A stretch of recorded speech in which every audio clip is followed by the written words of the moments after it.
And Margie, welcome Hi, to how the you- C&C Auto Show. What can we help you with? Oh, I need help. Well, I am here had for you. We're ready. Last Saturday, window on my 2013 Mazda 5 with 31,200 and something miles, and the window has not been back up yet. Go ahead. Oh, I've called a couple places to get it serviced, and both of them I was shocked by the price of working on the window. Wow. Okay. Yeah, we're gonna walk through a couple of things. When the window went down, did it make any kind of unusual noises when it went down, or it just sounded normal, and then it would not go back up? I did not notice any noise. I was trying to get the window up.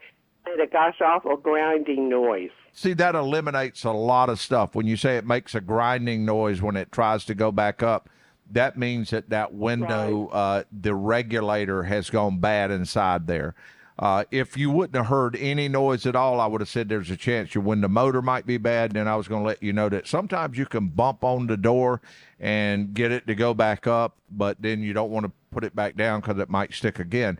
But with it making the grinding noise, we know that the electric motor is turning. We know that more than likely the little teeth on the regulator are shot. When you go to a place, you want to let them know that you need a window regulator for your vehicle. And most likely they can double check it once the panel is off of the vehicle and ask them roughly what will it run to put a window regulator in this vehicle. I would try an independent shop is absolutely fine, but other dealerships probably would.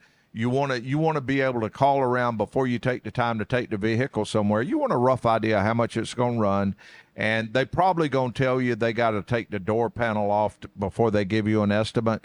But let them know it's making a grinding noise, and so you're reasonably sure it's going to need a window regulator. There's some places online on Google that you can just go to and say, well, yeah, that sounds like a decent price, but it sounds like that's what you're going to need.